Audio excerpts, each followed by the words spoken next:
બીજાના ગજવામાં છે તે મારા ગજવામાં આવવું જોઈએ, આ કુટિલતા છે. માણસે સરળ વૃત્તિના બનવું જોઈએ. માણસ લૂચો છે તે બીજાના પાસે સારું બોલે છે, તેનું કારણ તેની પાસેથી તેને સ્વાર્થ સાધેલો છે. પેટમાં સ્વાર્થ રાખ્યા વગર તમારા માટે કોઈ સારું બોલે તો તે સરળ માણસ કહેવાય.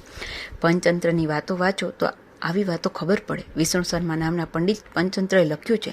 તેમાં વાર્તાના માધ્યમ દ્વારા નીતિ ઉત્કૃષ્ટ રીતે સમજાવી છે. રાજાના કુંવરોને કાગડા કૂતરાની વાર્તાઓ દ્વારા જ નીતિ ભણાવી શકાય એ વાત વિષ્ણુ શર્માને ખબર પડી હતી. એટલે જ તેમણે પશુ પક્ષીઓના મોઢામાં ઉત્કૃષ્ટ વિચારો મૂકી દીધા છે. પંચતંત્રમાં એક વાર્તા છે.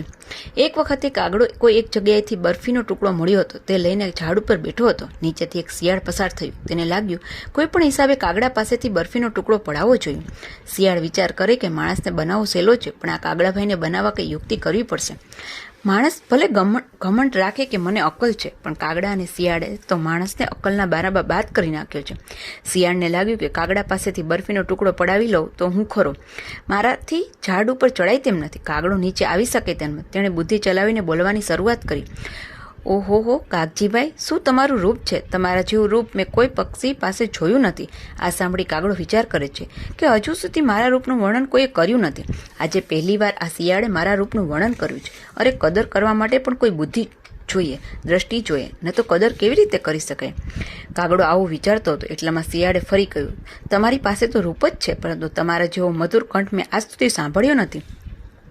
હું ઠેક ઠેકાણે ફરું એટલે કેટલાય લોકોને સાંભળ્યા છે, પણ તમારા આવું સાચું કહેવું હોય તો તમારા જેવો મધુર અવાજ મેં કોઈ પાસે સાંભળ્યો નથી. ગાયનો સાંભળતા તો આ કાળાના ધોળા થયા, પરંતુ મને ખાતરી છે કે તમારા કંઠમાં ભગવાને જે માધુર્ય ભર્યું છે તે બીજા કોઈના કંઠમાં મેં જોયું નથી.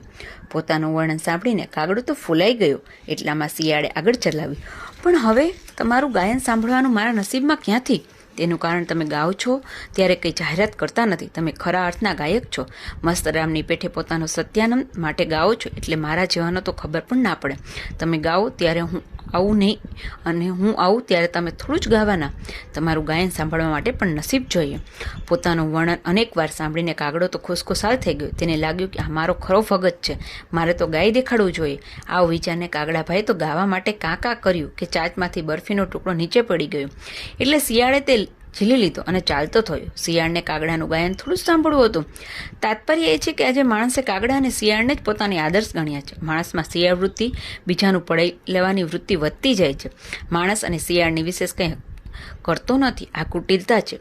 ભક્તિ સરળ વૃત્તિના માણસો માટે છે. દૈવી સંપત્તિના માણસમાં હિંમત હોવી જોઈએ કે હું સરળતાથી જ જીવીશ.